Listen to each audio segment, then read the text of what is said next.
kesayangan Anda.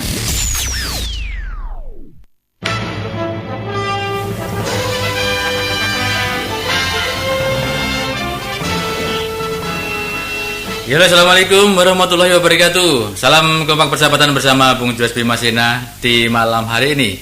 Tentunya tidak asing lagi dalam acara yang cukup asik, yaitu talkshow atau bincang-bincang Monika, BBM, bincang-bincang Monika di Radio Monika Surya FM di 92,9 FM dan 98,8 FM, dan YouTube kami di Radio Spasi Monika, Spasi Surya, Spasi Barito Timur. Di ujung telepon sudah banyak sekali untuk rekan-rekan yang sudah hadir di sini. Saya ucapkan selamat malam untuk rekan-rekan semuanya. Ada Pak Cilik, ada Bung Rama, ada Bung Yandi, dan ada Pak Paul. Dan nanti ada Bung Jumudi yang tadi kebetulan masih ada gangguan telah dihubungi. Saya ucapkan saya sapa satu persatu. Halo, selamat malam. Assalamualaikum Pak Cilik yang sedang ada perjalanan ke Palangkaraya. Pak Cilik, halo, selamat malam. Halo Pak Cilik.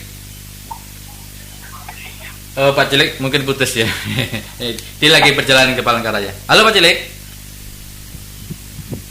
Oke, baik. Selamat malam Bung Rama. Iya, selamat malam Bung Jos. Semoga Radio Monika selalu jaya mengudara. Oke, baik. Terima kasih Bung Rama. Selamat datang dan salam kompak persahabatan dan mudah-mudahan sehat selalu ya. Amin. Amin. Oke, Bung Paul. Selamat malam Bung Paul. Selamat malam Bung Jos. Iya, luar biasa. Rekan-rekan semua, selamat malam para pemirsa Radio Monika. Salam sehat untuk kita semua. Oke, baik. Selamat malam untuk Bung Paul dan salam kompak. Bung Yandi, selamat malam Bung Yandi. Selamat malam Bung Rama, Bung Paul, Pak Cilik kalau mendengarkan yang sedang dalam perjalanan, semoga selamat sampai tujuan. Dan selamat malam pemirsa Radio Monika, selamat malam Bung Jos. Salam udara. Oke, terima kasih. Oke, tadi saya sudah ragu-ragu sebenarnya tadi ya. Beberapa narasumber hari ini mungkin ada kesibukan atau kecapean bagaimana. Tapi yang pasti hari ini cuaca cukup bagus dan untuk sinyal handphone semuanya sempurna kayaknya. Jadi saya berharap semuanya bersuara dengan baik. Bung Yandi, Bung Rama, dan Bung Paul, malam hari ini saya akan mengangkat tema yaitu sesuai dengan kegiatan siang tadi di kantor DPRD Kabupaten Barito Timur, yaitu tentang RDP, rapat dengar pendapat ketenaga kerjaan oleh DPRD Barito Timur. Oke. Kebetulan yang pakarnya ini bisa Bung Rama nih hadir di ruang dengar Anda. Bung Rama, silakan Bung. Waktu saya persilahkan untuk Anda. Oke, terima kasih Bung Jos. Selamat malam buat semuanya. Oke, selamat malam Bung. Jadi hari ini kita, terutama saya sendiri, ada merasa tumbuh kepercayaan dan semangat baru. Setelah tadi hari ini kita melakukan RDP terkait masalah tenaga kerjaan, khususnya terkait masalah pemutusan hubungan kerja oleh PT Wasko terhadap 38 orang karyawan secara sepihak, tanpa kesalahan dan tanpa diberikan hak-hak mereka sesuai dengan aturan. Jadi hari ini menindaklanjuti kemarin pada tanggal kalau tidak salah 23 Oktober kita melakukan unjuk rasa orasi dengan penyampaian pendapat di depan umum ke kantor DPR terkait masalah PT Wasko, dan hari ini dilaksanakan RDPO-nya.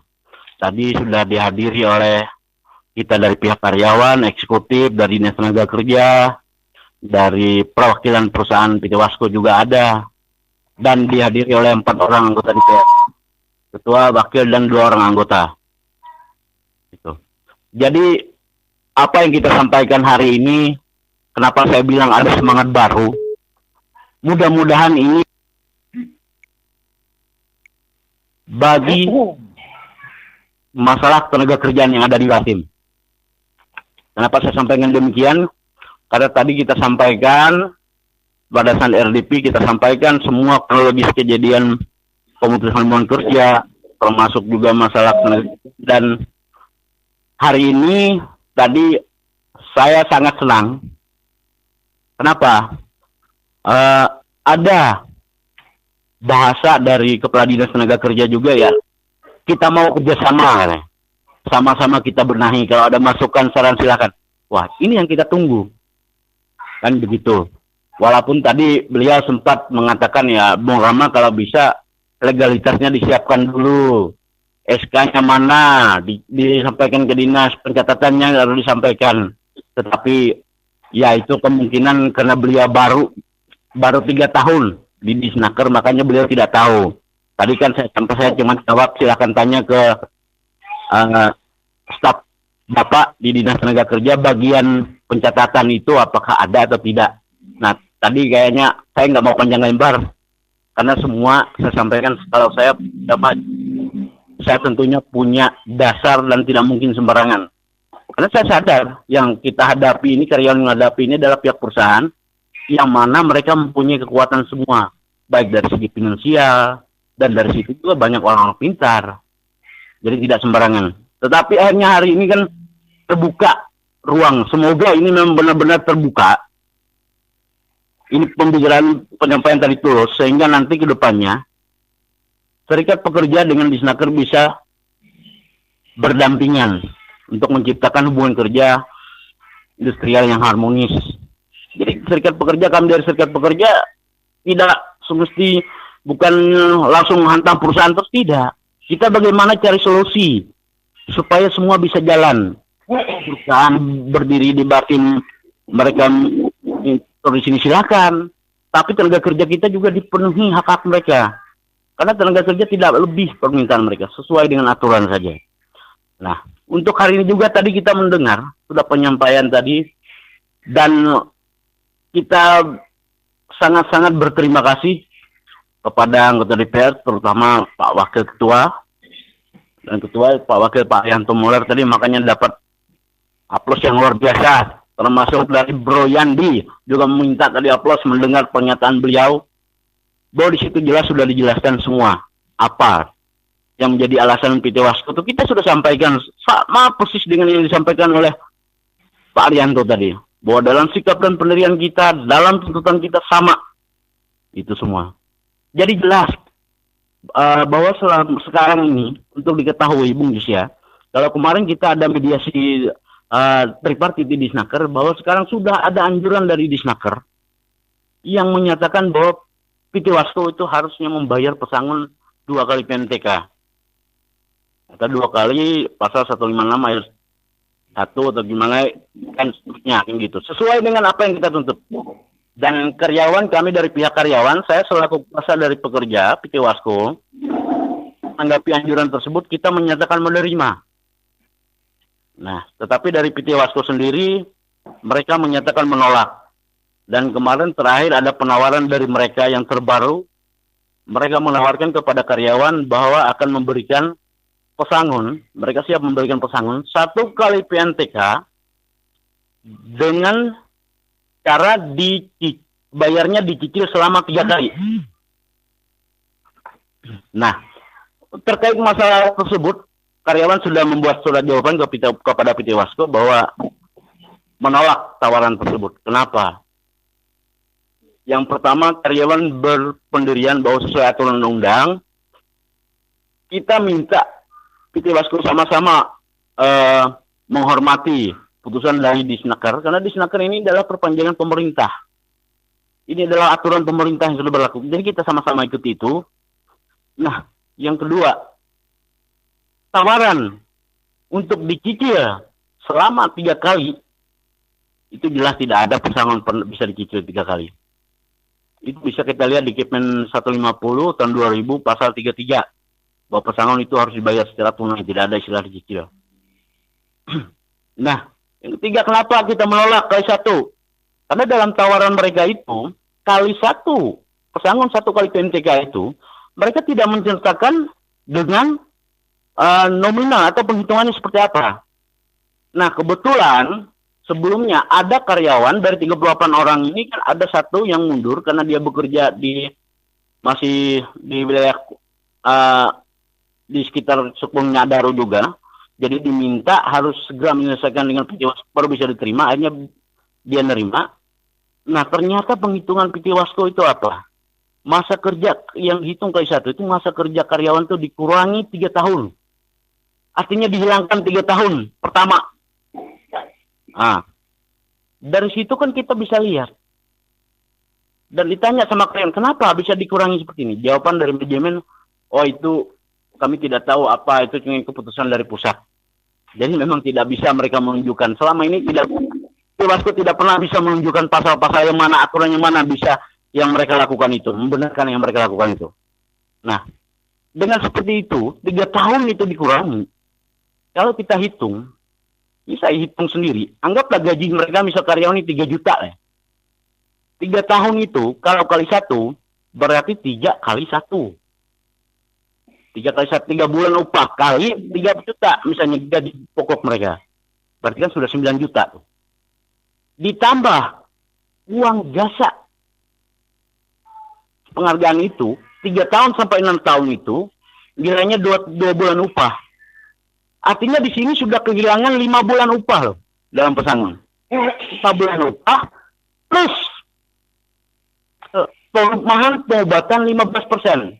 Berarti 5 bulan upah dikali 3 juta, berarti kan udah 15 juta, tambah 15%-nya lagi. Berapa yang hilangnya hak karyawan dari situ? Jadi itu merupakan dasar-dasar kita yang membuat pertimbangan. Sekarang untuk saat ini kita sampaikan juga Bung Jus, yang masih bertahan ini 34. Iya, oh 34 kemarin, ya. Kemarin terakhir ada 3 orang yang terima.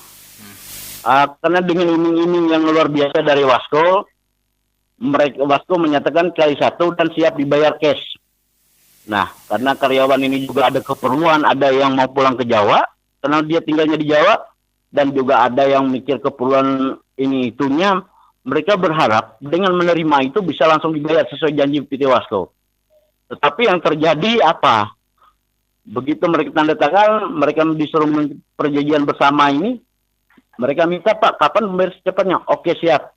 Setelah ditandatangan itu, pihak perusahaan kembali lewat via telepon disampaikan bahwa pembayarannya nanti akhir bulan. Wah, ini sangat sebenarnya 3 orang karyawan ini menyesal. Cuman ya kalau sudah terlanjur tanda tangan tidak bisa apa-apa. Mereka berharap tanda tangan cepat terima itu karena biar bisa dibayar secara cepat, tapi ternyata tidak. Nah itu. Jadi itu pelajaran. Jadi sekarang yang bersisa ini 34 orang. Iya. Yang bertahan. Dari 38. Dan ya hari dan 34 orang. Nah, itulah memang salah satu teknik dan teknik perusahaan bagaimana dia ngambil satu-satu sama yang lain karena ada keperluan.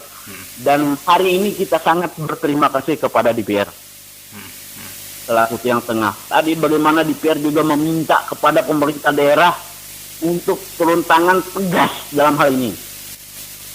Apabila memang sudah sesuai aturan, tegas. Begitu. Ya memang benar seharusnya seperti itu. Kenapa?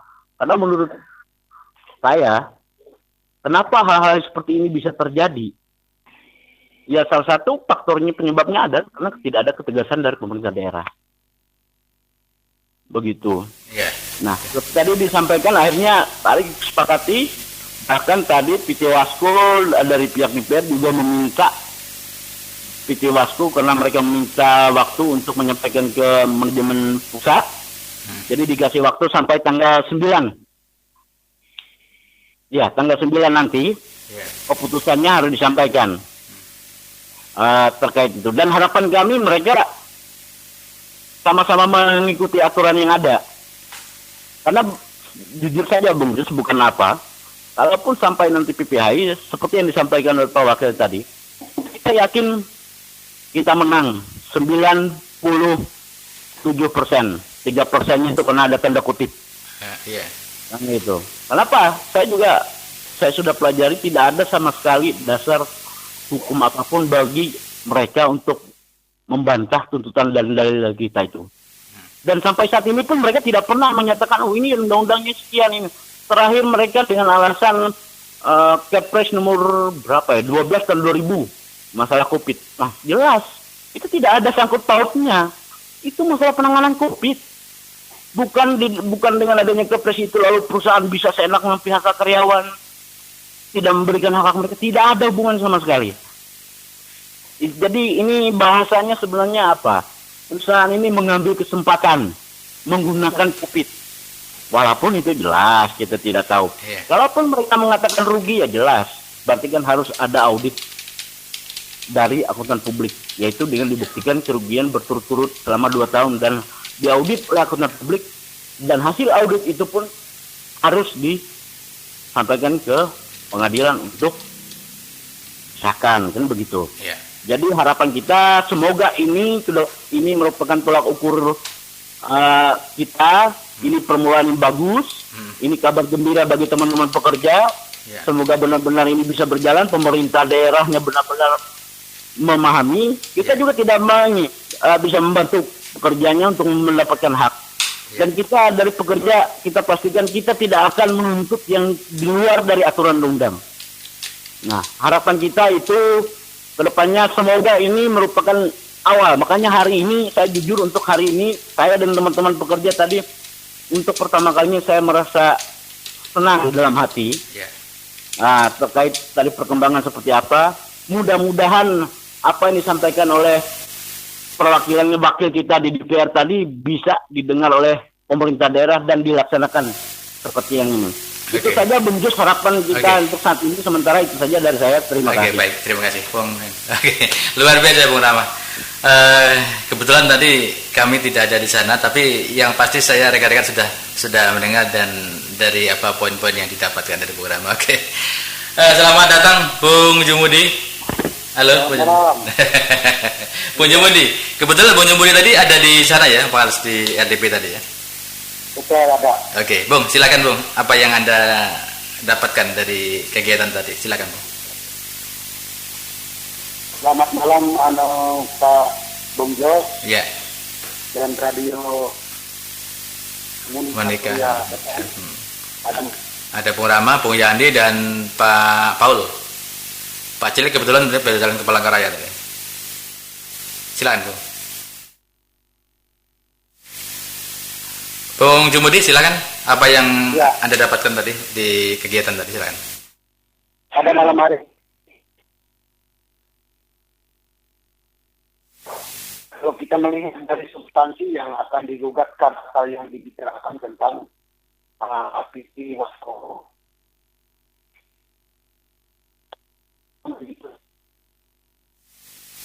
halo,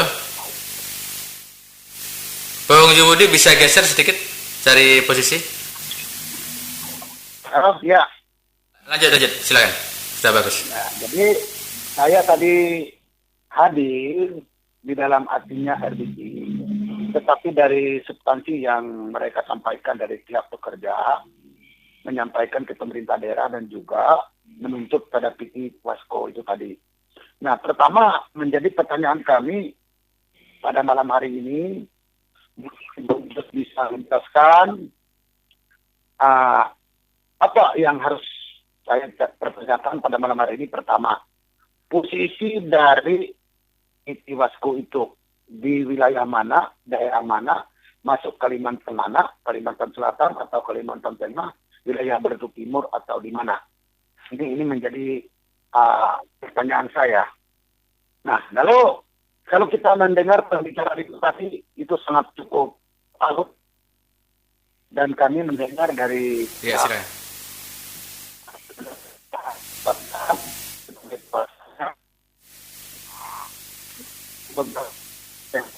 Halo? Iya, halo. Iya, lanjut.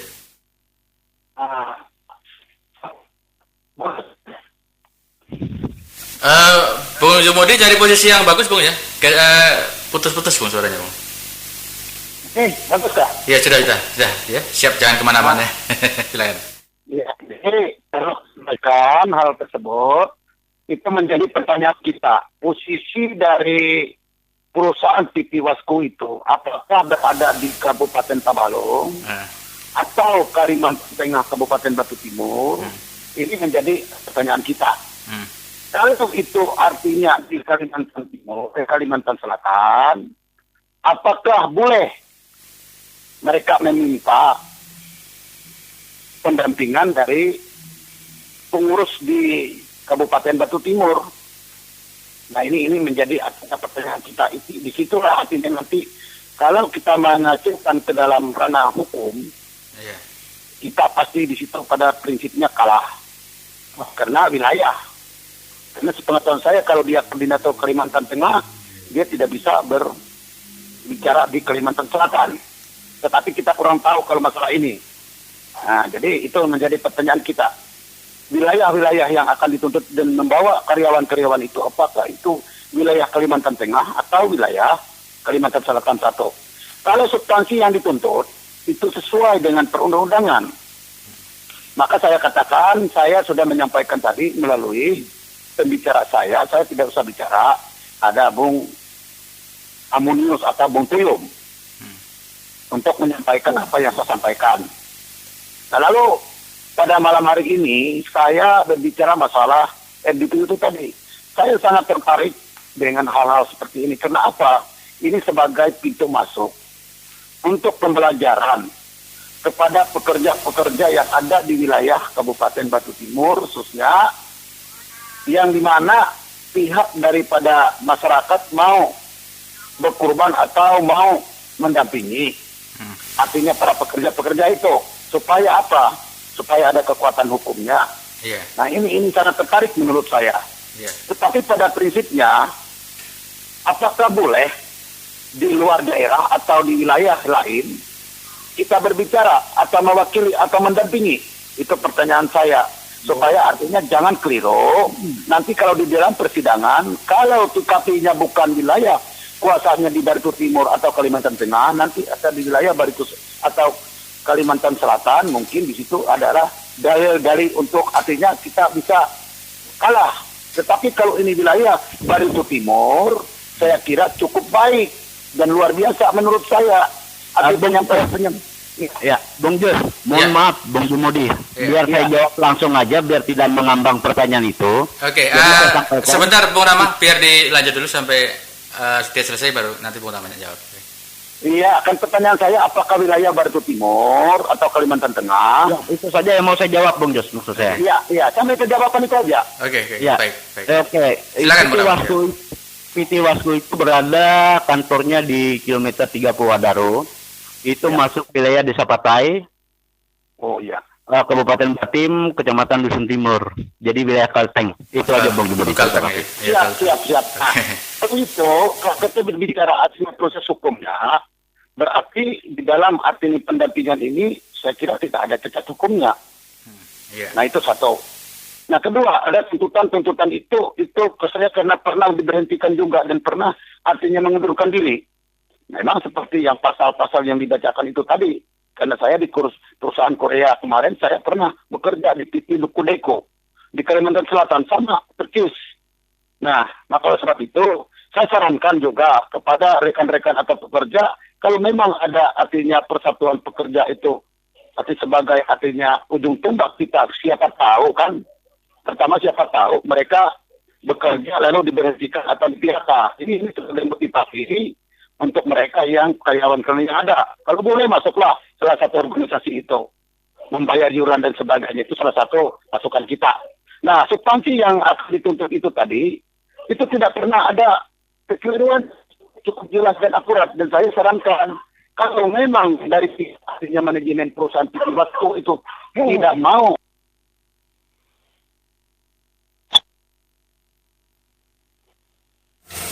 Halo? harus sesuai dengan aturan. Iya. Itu Bung Jos. Jadi menurut saya tuntutan itu pada prinsipnya benar dan saya membenarkan. Saya berbicara karena tidak mengerti terlalu jauh tentang masalah hukum tenaga kerja. Kalau hukum positifnya saya boleh ditanya atau hukum pidananya saya boleh ditanya. Kalau hukum yang lain mungkin saya mengerti, tetapi kalau kerja belum pernah di dalam sekolah saya atau saya belajar di dalam hukum itu. Karena yang pengetahuan saya Oke, baik, Bung Jumudi sudah dapat poinnya. Oke. Iya itu. Oke, terima kasih Bung Jumudi ya. Selamat malam Bung. Silakan standby dulu. Oke, baik. Ada Bung Rama, Bung Jumudi, Bung Yani dan Bung Paul. Bung Paul masih tidur? Siap. Bung Paul, hari ini tadi ada kegiatan RDPU ya. Rapat dengan umum di gedung DPRD Kabupaten Batu Timur. Mungkin ada yang Bung Paul sampaikan atau mungkin dipertanyakan, kebetulan ada Bung Rama dan ada Bung Yandi. Silakan. Ya, terima kasih Bung Jos. Saya sudah mendengar semua apa yang diuraikan oleh Pak Bung Rama sama Bung Jumudi. Artinya begitu bagus, ada penanganan perhatian dari Dewan Perwakilan kita yang mana tadi begitu euforionya dengan bagusnya Pak Merianto Muller Pak ya. DPR. Ya, terima kasih sekali sudah memihak pada para karyawan. Namun satu hal Pak yang ingin saya bertanya di sini tentang Bung Rama sama Pak Jumudi tadi yang mereka ada ikut. Kira-kira pertemuan tadi itu ada nggak asas yang mereka pegang atau mereka dapatkan? Misalnya, adakah berita acara tadi Pak di situ sehingga apa yang mereka perjuangkan itu bisa menjadi pegangan bagi mereka sehingga dalam melangkah ini loh pertemuan kita tanggal ini menghasilkan sebagai bukti berupa tanda tangan begitu. Ya. Mungkin itu dulu pertanyaan saya Pak. Iya, langsung dijawab Bung Rama. Bung Rama silakan Bung Rama. Oh iya, Bung Paul itu tadi mungkin besok kita dapatkan setelah hasil pertemuan itu, mungkin tidak bisa langsung hari ini. Besok akan disampaikan ke kita menjadi pegangan, dan tadi juga di depan rekan-rekan semua sudah disampaikan bahwa batas waktu mereka sampai tanggal 9. Dan saya juga sampaikan terima kasih kepada saudara Munius, saudara siapa ya, kakaknya itu Marinus ya, tadi juga dengan tegas menyatakan bila tanggal 9 tidak dibayar akan turun lapangan. Karena memang sekarang kalau kita lihat ini adalah pembodohan yang dilakukan oleh PT Wasco terhadap karyawan. Bukan lagi masalah karyawan. Yang di PHK ini adalah warga lokal, putra daerah, dan bisa dikatakan orang lain. Ini pembodohan buat kita. Itu yang kita sayangkan. Jadi bukan cuma masalah karyawannya saja, tetapi jangan sampai orang kita yang tinggal di sini, kita ini perusahaan saya nanya cuma cari untung. Mohon izin Bung Rama, mungkin saya ingin mengerucut dulu untuk konsentrasi pada pertanyaan saya tadi. Jadi begini Pak, tentang berita acara itu, saya nggak tahu kalau besok ya, itu harus diterima hari ini, dan yang bersangkutan harus saling tanda tangan Pak. Jadi saling menguatkan. Kalau hanya diberikan besok, itu bukan namanya berita acara lagi Pak. Karena siapa yang mau tanda tangan, punya mereka, atau punya kita, siapa yang tanda tangan Pak. Jadi di situ ada kekuatan hukumnya untuk kita juga Pak. Jadi saya hanya sedikit kasih masukan, hal-hal yang begini mungkin kita begitu bagus dalam penyampaian membela, tapi hal-hal yang inti Pak, yang krusial sekali, yang mana kita perlu pegangan. Dan adanya pertemuan ini apa yang kita hasilkan. Dan adanya RDP ini yang kita hasilkan. Ini ya kita dapat bukti mereka ada yang mereka tanda tangani. Kalau mereka hanya sebatas bagus, semua juga bisa bagus di saat-saat begitu Pak. Tapi menjadi pegangan untuk kita perjuangannya mana Pak? Mungkin itu yang saya lebih tekankan pada legalitas pertemuan hari ini Pak. Terima kasih Pak. Oke, silakan Bung Rama. Ya, terima kasih Pak Paul atas saran dan masukannya. Ya mungkin tadi kita kelemahan juga kita tidak sampai. Tapi saya yang jawab nanti. Saya intinya terima kasih atas saran dan masukannya juga dari Pak Paul, kita sangat hargai, dan itu memang benar yang disampaikan oleh Pak Paul. Mungkin itu jadi pembelajaran buat kita ke depannya. Oke, baik. Baik, Bung Rama, Bung Paul, terima kasih banyak dulu. Nanti masih ada sesi berikutnya waktunya. Ada Bung Yandi yang nongol di belakang. Silakan Bung. Oke, silakan. Ya, oke. Saya tadi applause standing. Dari apa yang disampaikan oleh Wakil Ketua Pimpinan DPRD, ya kan? Nah itu yang saya maksud, ya kan? Ketegasan, penekanan yang diberikan untuk memihak karyawan. Karena apa? DPRD juga sebenarnya memihak ini juga melihat kan, ketika karyawan sudah menempuh prosedur yang benar, ketika karyawan sudah mematuhi aturan, ya kan? Tapi mereka juga dijolimi secara sepihak, ya kan? Nah, timbul semacam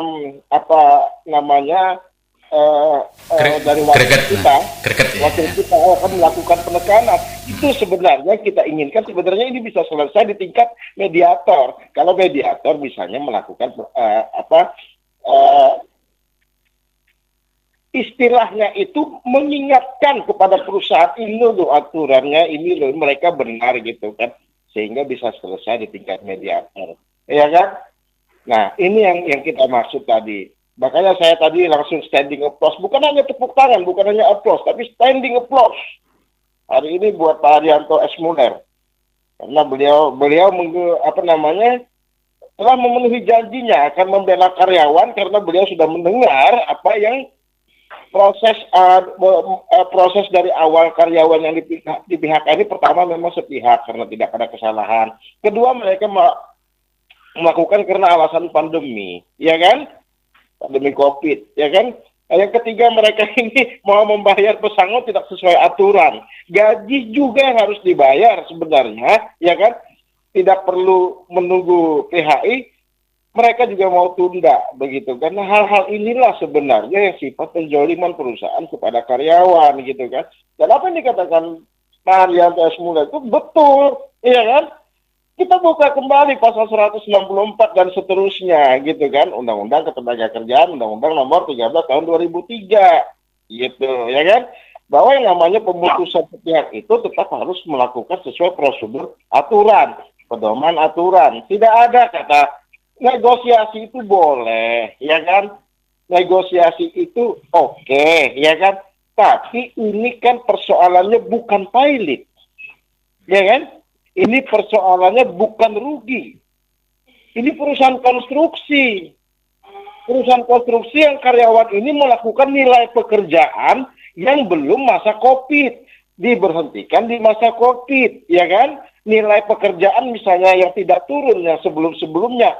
Anggap contoh 1 triliun dapatnya, ya kan, yang telah mereka sumbangkan ke perusahaan. Nilai proyek ini contoh aja ya, itu yang mereka kerjakan di masa COVID, pengurangan karena pengurangan proyek gitu kan, akhirnya pengurangan nilai pendapatan oleh yang dilakukan perusahaan, harus mengurangi karyawan. Oke, tapi tempuhlah prosedurnya. Ini pesangonnya harus sekian. Tidak ada alasan tidak mampu, karena ini perusahaan konstruksi yang sudah ada nilainya duluan. Dari mana dia mengatakan rugi gitu?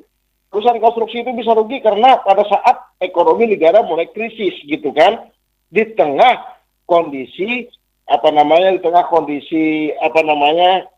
pernah mengalami tahun 97 ya. Di tengah kondisi itu harga barang melonjak naik, pendapatan turun gitu kan. Nah di tengah itulah pemborong atau itu bisa mengalami kerugian, barang kosong gitu. Ini kan pandemi, ya kan? Logistik normal dijamin oleh pemerintah, nilai yang turun. Tapi nilai yang mereka kerjakan itu adalah nilai sebelumnya, nilai yang tidak ada kerugian. Kok mereka beralasan bahwa karena mengalami kerugian, mereka tidak bisa bayar pesangon secara aturan? Itu nonsens. Itu nonsens sekali, itu satu, ya kan?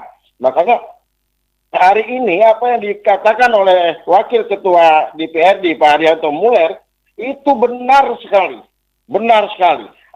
Jadi yang beginilah yang sebenarnya kita inginkan, posisi Disnaker, jadi selesai di Disnaker, ya kan? Nah itu yang pertama. Yang kedua, ini sebagai pembelajaran. Artinya begini, sebenarnya ini perusahaan yang di PHK ini tidak banyak, hanya 37 orang. 37 orang saja, tapi dari 37 orang ini, saudara kuasa khususnya ingin memberikan pemahaman, pembelajaran, gitu kan, walaupun nilainya kecil, tapi perusahaan tidak boleh semena-mena, karena yang di belakangnya juga nanti yang PHK mungkin menunggu lebih banyak. Nah, ini adalah pembelajaran, ini adalah suatu edukasi yang sangat bagus saya nilai. Artinya ke depan, selama ini perusahaan adem-adem saja, selalu mengikuti aturan sesuai kata mereka, topengnya nih, kita ikutin saja aturan hukum begitu kan. Nah, ini hari ini pembelajaran bagi mereka, aturan hukum diikuti secara prosedur hukum formal, dan secara prosedur out formal juga diadakan. Saya bilang out formal apa? dilakukannya RDP hari ini sebenarnya adalah mediasi yang di luar prosedur formal, begitu kan? Karena prosedur formal itu menempuh hanya bipartit, ya kan? Kemudian tripartit tidak selesai, kemudian PHI tidak selesai di Palangkaraya, artinya ke Mahkamah Agung gitu kan, ke pusat gitu kan, sampai pada kasasi gitu. Nah, inilah prosedur formalnya. Hari ini dilakukan prosedur out formal melalui jalur politik. Ini yang di luar prediksi perusahaan. Artinya sejarah baru terukir di Bartim. Sejarah baru terukir di Bartim. Itu yang saya lihat sisi positifnya. Hari ini akan memberikan semangat, nuansa kepada para pekerja, seakan-akan para pekerja yang lain mendengar ini, kami dilindungi oleh wakil-wakil kami. Itu sisi positifnya. Yang ketiga, saya menjawab apa yang dipertanyakan oleh Bung Paul. Bung Paul, boleh ya? Siap. Silakan. Saya sudah katakan ini sebenarnya out formal, gitu kan? Ya. Formal itu adalah di luar informal yang sudah digariskan sebagai hukum acaranya. Ya. Hukum acaranya PHI, gitu ya. Hukum acaranya PHI. Nah, ini ditempuh dengan sangat jitu dan pintar oleh kuasa khususnya, begitu kan? Melakukan prosedur out formal di luar apa yang ditentukan oleh peraturan perundang-undangan pekerjaan, tapi masih dalam koridor aturan hukum Indonesia, kan begitu? Jadi ini tidak ada istilah berita acara, ini RDP. RDP itu walaupun tanpa berita acara, dia ditulis secara resmi dan dinotulenkan, ditandatangani oleh para pimpinan dan para anggota DPRD yang hadir pada hari ini. Gitu, ya kan? Kita DPRD hanya nanti bagaimana mengambil sikap bila itu tidak selesai, menekan kepada pemerintah kembali kepada fungsinya. DPRD tidak berfungsi untuk melakukan secara formal prosedur yang terkait dengan masalah hubungan PHI ya, yang terkonteks dengan sengketa hubungan industrial. Jadi dia pun memiliki nilai kekuatan politis karena setiap RDP, setiap rapat itu dinotulenkan, dicatat, diberi nomor, ditandatangani, dan itu resmi. Dan itu bisa melakukan tekanan secara politik. Artinya apa? Bisa saja DPRD juga nanti menunggu jawaban pihak Wasko dari tanggal 9, ya kan? Nah, disitulah nanti pihak DPRD akan mengambil sikap, gitu kan? Terutama sikap DPRD ini nanti bisa berbentuk rekomendasi sebagai hasil dari RDP, gitu kan? Bisa saja menekan pemerintah eksekutif, gitu, untuk membantu semaksimal mungkin penyelesaian ini sesuai aturan perundang-undangan. Jadi memang RDP tidak ada berita acara, Pak Paul ya. Iya. Ini rapat dengar pendapat umum. Karena yang berita acara itu adanya nanti di bipartit, di tripartit, gitu kan? Iya. Itu ada berita acara biasanya. Sebagai dasar juga untuk melakukan langkah hukum ke sengketa selanjutnya, gitu. Ya. Demikian dulu penjelasannya. Tapi sekali lagi, terima kasih kepada Bapak Arianto S. Muller. Terima kasih kepada Bapak kita anggota DPRD. Terima kasih kepada Ketua DPRD hari ini. Terima kasih kepada Dinas Tenaga Kerja hari ini, ya kan, yang telah meluangkan waktunya untuk menghadiri RDP hari ini. Saya angkat salut, hari ini sangat berjalan sangat DP hari ini. Saya angkat salut, hari ini sangat berjalan sangat baik. Saya standing applause. Oke. Demikian. Baik. Bung Rama, mungkin ada yang ditambahkan? Ya, pada intinya Bung Jos, seperti yang disampaikan oleh Bro Yandi tadi, bahwa hari ini kita sangat-sangat berterima kasih terutama kepada wakil kita yang ada, bahwa mereka sudah menunjukkan mereka bisa menjadi penyampai atau sebagai penyuara kita rakyat di parlemen. Dan semoga harapan saya ke depannya, semoga hal-hal seperti ini tidak terjadi lagi di Batim. Dan ini jadi pembelajaran seperti yang disampaikan oleh teman kita tadi. Dan juga di Snaker ini hari ini sangat berbeda dengan sebelum-sebelumnya, dan saya sangat ucapkan terima kasih juga kepada di Snaker atas apa yang disampaikan tadi. Harapan kita ke depannya ini bagaimana pemerintah daerah kita sekarang untuk bisa turun membantu permasalahan ini, karena aturannya sudah jelas, segala sesuatunya sudah jelas. Jadi kami rasa apa yang kami tuntut itu sudah sesuai dengan aturan, sudah semestinya seperti itu. Dan kita sudah dari pihak pekerja selama ini selalu mengikuti aturan. Kita buktikan bahwa kita pekerja taat dan patuh terhadap aturan. Seperti kemarin bahwa pada saat bipartit karyawan mau mendatangi pihak manajemen PT Wasko, yang dijawab oleh manajemen PT Wasko apa? Mereka tidak ada komunikasi, cuma jawabannya silahkan kalian ke Disnaker. Iya. Nah, itu sampai harusnya mereka terima anjuran, ternyata tidak. Mereka sekarang mau alasannya mau ke PPHI. Dan kemarin waktu kita ada ini melaksanakan aksi demo itu, dan mereka menyatakan apapun nanti putusan dari PPHI kami akan terima dan kami akan laksanakan, berapapun itu kami akan bayar. Nah, itu yang disampaikan, dan itu disampaikan kepada kami dari pihak pekerja, karyawan, juga disampaikan melalui pihak dari Polres. Nah, dan informasi terbaru yang saya dapat kemarin, pengacaranya mengatakan ini akan butuh proses panjang. Kenapa? Kalau nanti tidak kami kalah di PPHI, kami akan kasasi, bahkan sampai PK, makanya tidak akan selesai. Nah, di sini lagi terjadi pembohongan. Artinya mereka menyatakan sebelumnya awalnya mereka silakan ke Disnaker, setelah anjuran Disnaker mereka tidak penuhi, tidak turuti. Sekarang ke PPHI. Belum putusan PPHI mereka sudah menyatakan kemarin apapun putusan PPHI siap terima, tetapi ternyata sebelum putusan itu pun mereka sudah menyatakan lagi kalau kalah di PPHI kami akan kasasi. Lalu di mana? Ya kita akui memang itu prosesnya seperti itu, tetapi ini bahasa mereka sendiri, dan kita punya bukti visual, rekaman, semua pernyataan mereka. Dari sini kita melihat siapa yang tidak punya etikat baik. Harapan kami, investor perusahaan yang bekerja di sini, silahkan saja. Karyawan di PHK tanpa kesalahan, tanpa apapun, mereka tetap terima. Karena pengerti itulah hak PHK itu, untuk bekerja itu hak pengusaha. Tidak bisa, cuma harus diingat, mereka punya hak untuk PHK, tetapi mereka juga punya kewajiban untuk memberikan hak-hak yang diatur undang-undang untuk tenaga kerja.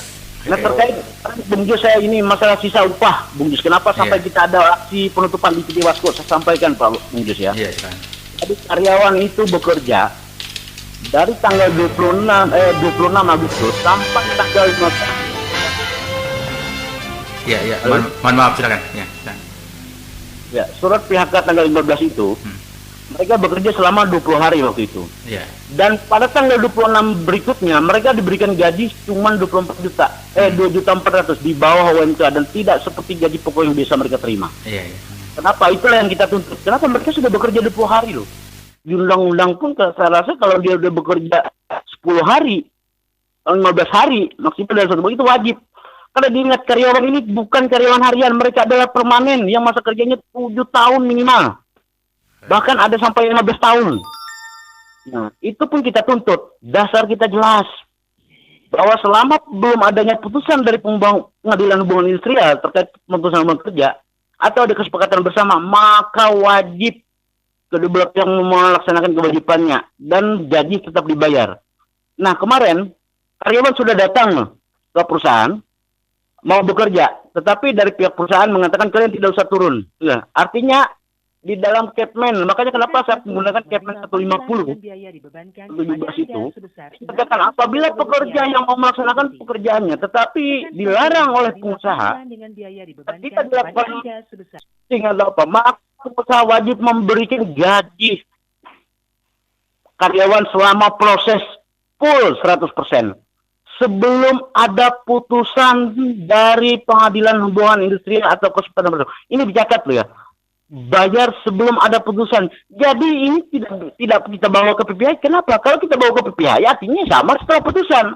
Ini sebelum, selama proses. Nah ini yang kita minta. Tapi kemarin kalian cuma menuntut hak mereka sisa gaji di bulan September, yang Oktober belum. Tapi entah kenapa perusahaan ya itulah.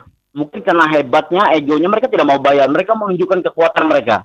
Makanya tadi saya sampaikan, janganlah mentang-mentang kalian mereka punya perusahaan, mereka punya uang lalu stopnya.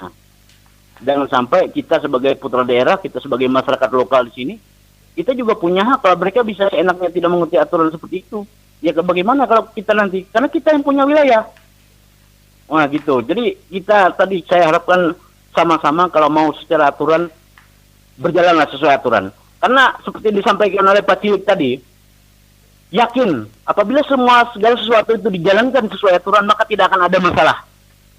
Itu saja Bung Jus, tambah dari saya.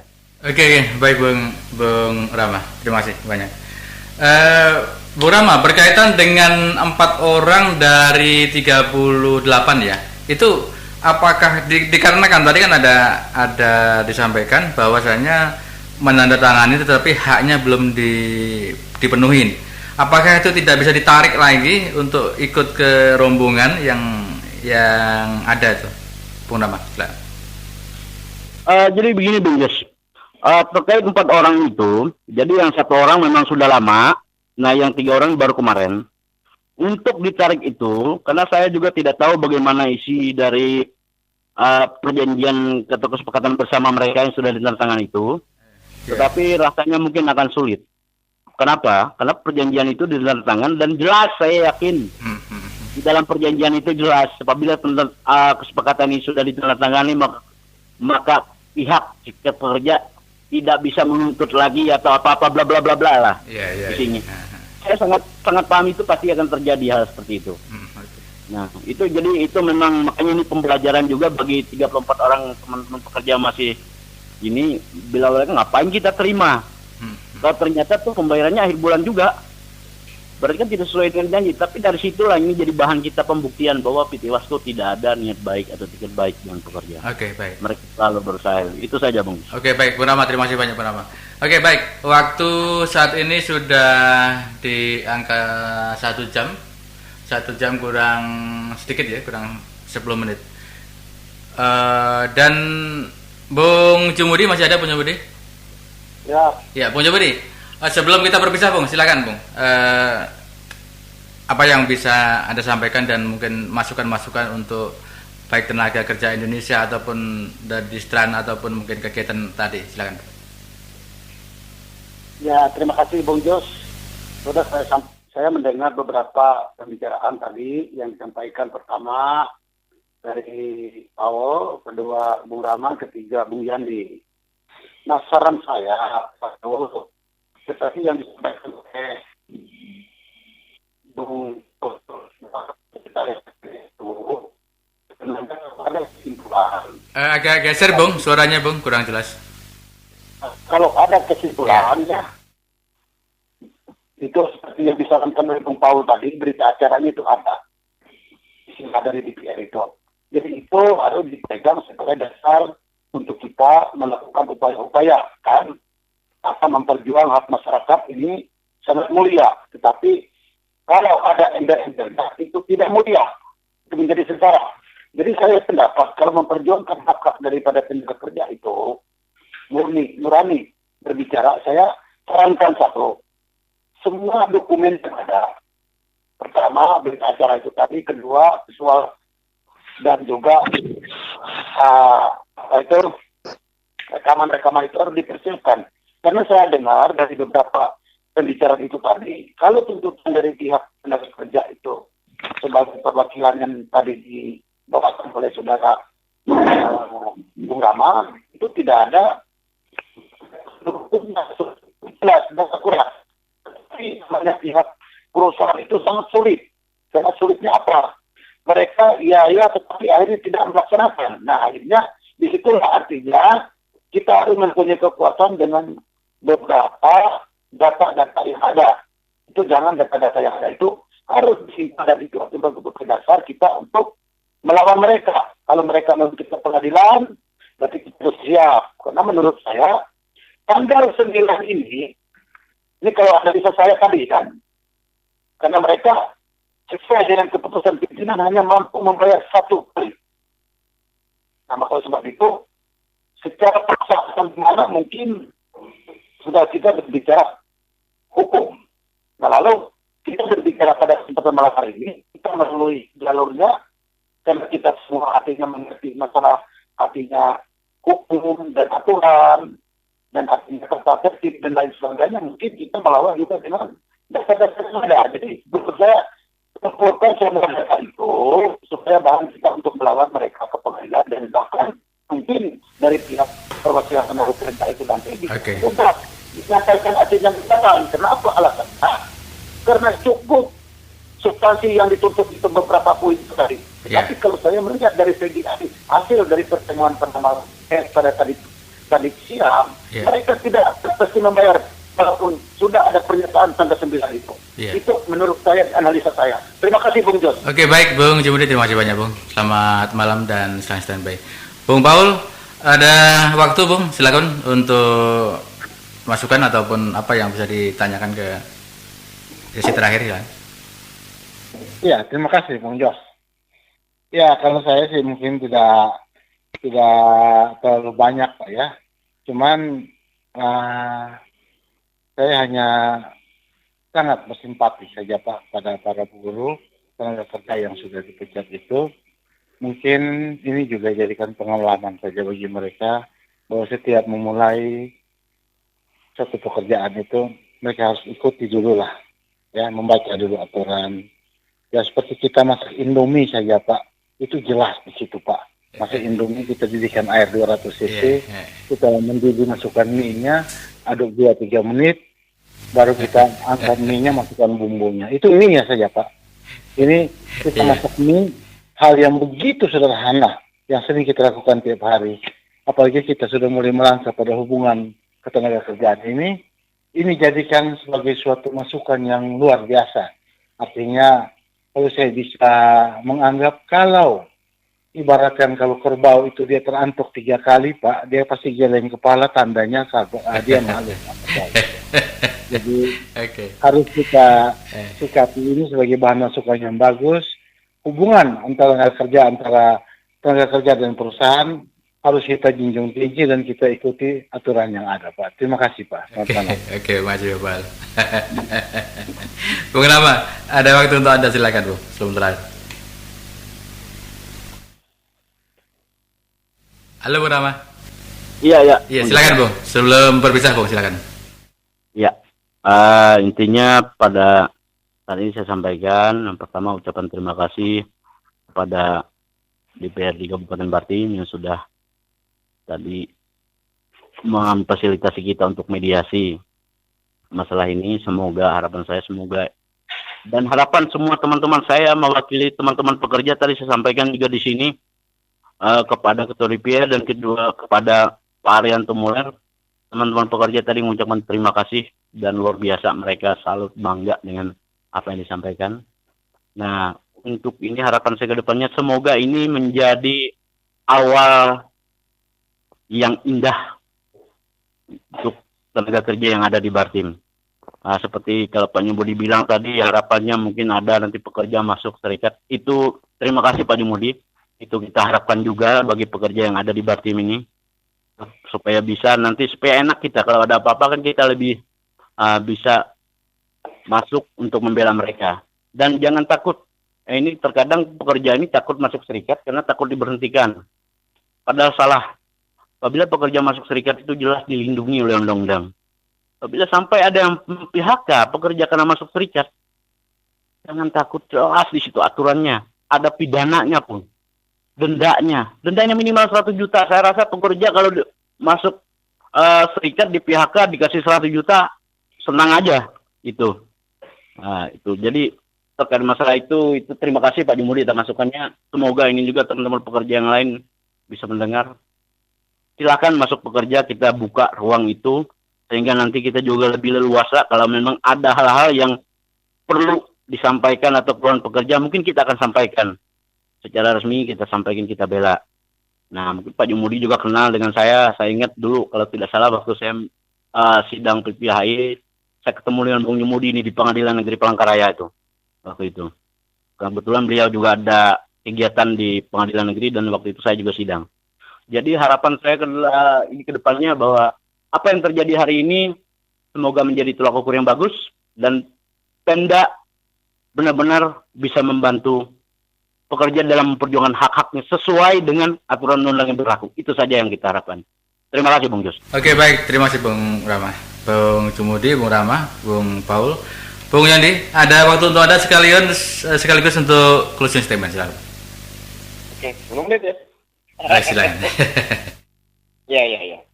Artinya dari apa yang sudah kita lihat hari ini dari kegiatan RDP dimulai jam 10 tadi, kemudian apa yang dibicarakan oleh kawan-kawan malam ini, intinya adalah proses pembelajaran, proses ke arah edukasi untuk perlindungan tenaga kerja sudah dimulai. Ini adalah sebuah revolusi, termasuk revolusi mental, ya kan? Revolusi mental di mana kita menempuh jalur-jalur yang sebenarnya ya kebiasaan hanya diterapkan berdasarkan aturan undang-undang formalnya, hukum formalnya, yaitu bipartit, kemudian tripartit dan PHI. Hari ini kita pun masih bisa menempuh jalur-jalur lain selain jalur formal. Begitu, ini sebagai edukasi yang sangat bagus, itu satu. Yang kedua, saya juga ingin memberikan saran, ya kan, selain apa yang dilakukan untuk minta dukungan secara politik kepada DPRD, ya kan, alangkah baiknya juga nanti akan dikaji lebih lanjut ketentuan-ketentuan pidana yang terdapat dalam Undang-Undang Nomor 13 Tahun 2003,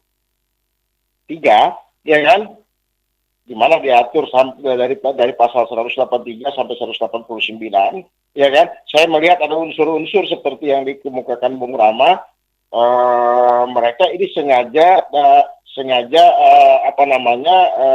menghindar, sengaja melakukan trik-trik, ya kan, untuk sebenarnya apa ya, dan itu ada bukti rekaman-rekaman yang kata Bung Rama tadi kemukakan, dan ini kemungkinan juga bisa ditelusuri, dikaji lebih lanjut apakah kemungkinan bisa dilakukan penuntutan secara pidana. Jadi pihak perusahaan jangan terlalu gegabah juga untuk menjadi pelajaran bagi mereka, ya kan? Ini bisa dilakukan langkah-langkah pidana juga. Hari ini adalah langkah-langkah politik yang dilakukan oleh kuasa khususnya para pekerja. Ke depan, jika memang terjadi hal-hal seperti itu, ya kan, ada terbukti niat yang tidak baik dari pihak perusahaan, maka bisa juga dilakukan langkah-langkah penuntutan secara pidana berdasarkan aturan-aturan yang terdapat dalam Undang-Undang Ketenagakerjaan. Mungkin bisa kita kaji dari 183 sampai 189, gitu pasalnya. Yang ketiga, dua ya, sudah ya. Saya juga ingin saran, karena Pak Kadisnaker tadi itu kita ke depan ini membuka hubungan kerjasama yang baik, saling memberikan masukan, ya kan?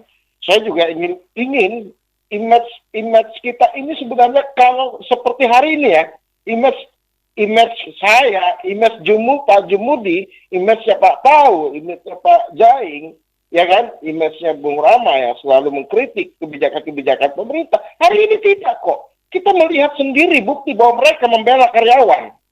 Tidak ada. Apapun yang kita lihat hari ini, sisi positifnya kita akan katakan positif. Tapi kita juga akan katakan jelek, kalau memang jelek gitu. Ya kan? Artinya, apa yang kita diskusikan hari ini, apa yang kita lihat hari ini, dan kita diskusikan hari ini adalah sisi-sisi positifnya yang kita lihat. Dan kita juga memberikan hormat, salut, dan terima kasih yang sebesar-besarnya. Itulah dalam penglihatan kita, inilah yang seharusnya diperjuangkan untuk membela karyawan, begitu, ya kan? Jadi apapun kejadian hari ini juga memperbaiki semua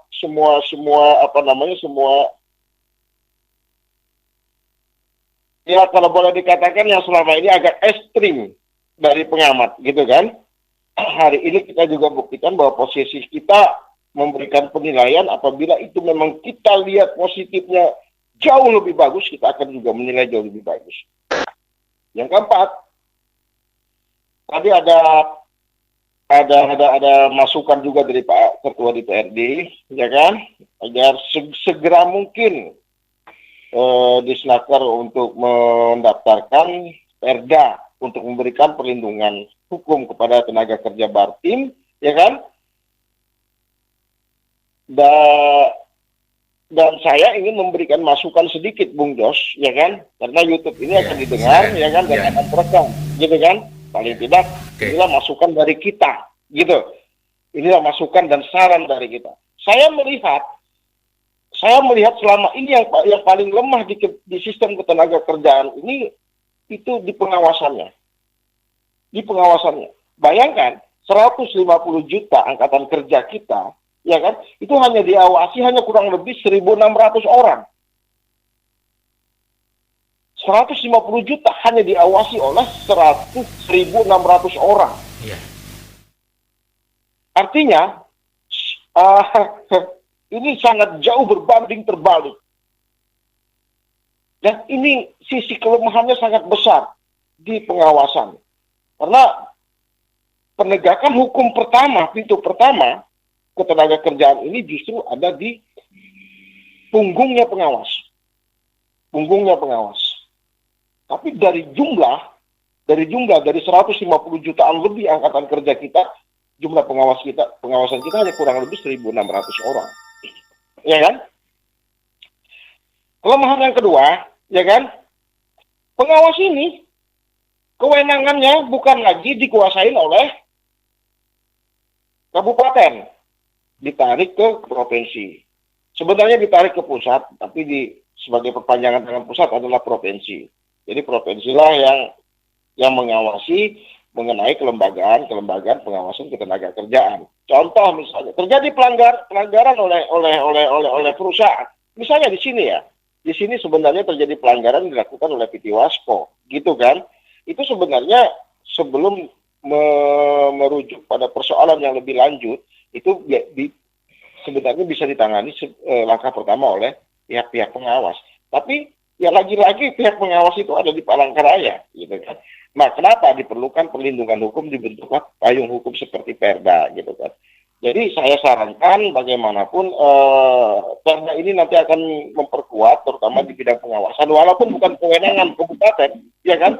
Tapi ada trik, ada siasat yang bisa dilakukan oleh kabupaten karena ini tenaga kerjanya.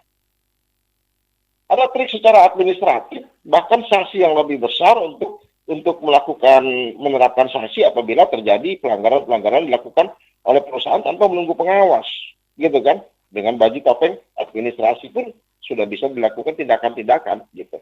Nah tapi ini perlu payung hukum. Saran saya, ya kan? Ini juga salah satu poin nanti yang harus dibahas dalam Perda nanti, gitu kan? Yang kedua, jujur, ya kan? Kita juga sangat prihatin. Mediator kita ini cuma satu orang.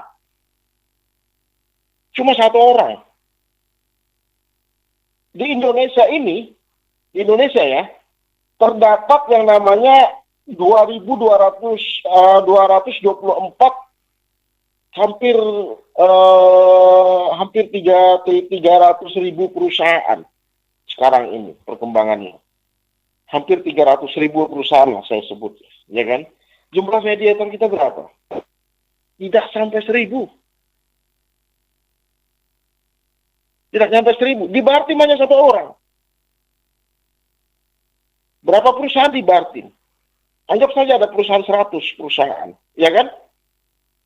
Mediatornya ditangani adalah satu orang. Bagaimana kalau mediator ini sakit? Bagaimana kalau mediator ini berhalangan? Nah, ini juga menghambat, gitu kan? Nah, makanya saya sarankan juga di dalam Perda ini perlu dibahas tentang fungsi mediator ini, kemudian jumlahnya ditingkatkan, kemudian diperketat aturan mainnya, ya kan? Termasuk aturan-aturan jika terjadi pelanggaran yang dilakukan oleh mediator, gitu kan? Tapi ini juga harus diberikan payung hukum payung hukum di Perda, begitu. Artinya ada kewajiban apabila sudah ada payung hukum itu, dari dinas akan mengusahakan misalnya, ini tidak cukup mediator, di Perda diatur juga bagaimana terjadinya didirikannya konsiliator di Bartim, gitu kan. Ini juga perlu dimasukkan sebagai unsur-unsur substansi yang akan dibahas di Perda nanti, gitu kan. Nah, kemudian perlu dipertegas juga nanti dalam Perda mengenai jaringan informasi. Jaringan informasi ini sangat penting, gitu kan. Jangan sampai kita ketinggalan. Ini kita sudah ketinggalan berpuluhan tahun sebenarnya dengan daerah-daerah kota yang lainnya, gitu kan. Orang lain mendapatkan informasi penempatan perluasan lapangan kerja, mendapatkan informasi tentang lowongan-lowongan pekerjaan, mendapatkan informasi tentang pelatihan-pelatihan, mendapatkan informasi tentang bantuan-bantuan, gitu kan, mendapatkan informasi tentang edukasi tentang tenaga kerja, itu melalui jaringan informasi. Jadi orang-orang di desa kita pun yang tinggal jauh, ya kan, itu bisa mengetahui dan tahu persis kegiatan-kegiatan yang ada di ketenaga kerjaan kita. Kemudian mereka juga bisa mengetahui bagaimana bentuk perlindungan yang akan diberikan kepada mereka. Mereka juga bisa mengetahui konsultasi kepada siapa melalui online, HP misalnya kan. Nah, inilah jaringan-jaringan informasi yang kita belum punya, gitu. Kita belum punya. Nah, ini juga harus dimasukkan substansinya dalam Perda nanti, diatur lebih tegas, gitu kan. Nah, ini kalau YouTube kan direkam, mereka bisa dengar. Jadi ini sebagai masukan dari kita, saran dari kita. Nanti ada saran-saran lain lagi, saya kemukakan itu dulu lah, ya. Closing statement malam ini adalah sebenarnya apa yang kita lihat hari ini adalah satu kebanggaan tersendiri, ya kan? Dan saya tadi saking bangganya bertepuk tangan sambil berdiri, atau orang mengatakan lebih trennya dengan nama standing applause. Kita berharap Perda nanti ini disesuaikan dengan landasan yang akan berlaku, yaitu Omnibus Law. Kita berharap tahun depan ini kita sudah bisa Perda payung hukum untuk melindungi ketenaga kerjaan di Barito Timur ini sudah berlaku. Nah, untuk itu kami sangat berharap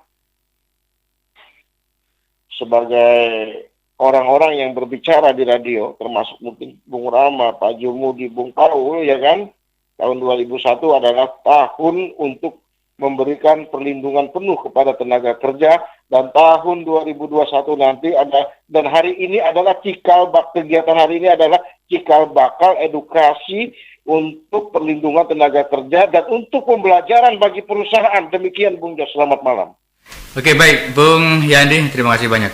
Dan yang perlu saya garis bawahin dari apa yang pembicaraan hari ini dan juga closing statement dari Bung Yandi tadi sudah kita simpulkan bahwasanya hari ini adalah hari perubahan. Hari perubahan yang mana perubahan yang selama ini selalu kita kritik, selalu kita gembor-gemborkan dengan bukan hujatan tapi kritikan yang tajam, bahkan tajamnya luar biasa. Siang malam mungkin nggak bisa tidur, tapi hari ini adalah keberuntungan bahwa hari ini ada perubahan. Perubahan itulah yang kami harapkan. Ada perubahan, dan perubahan ini adalah yang kami tunggu-tunggu selama ini, dan perubahan ini tetap akan kita giring sampai dimanapun agar secara sistematis pelayanan ini bisa berjalan dengan baik dan masyarakat bisa sejahtera sesuai yang apa kita harapkan. Terima kasih banyak untuk Bang Yandi, terima kasih banyak untuk Bung Rama, terima kasih banyak untuk Bung Jumudi, dan juga terima kasih banyak untuk Bung Paul. Saya Bung Joyce Bima Sena, mari maju selangkah seiring perkembangan zaman, dan Assalamualaikum warahmatullahi wabarakatuh. Sampai jumpa. Kesayangan Anda.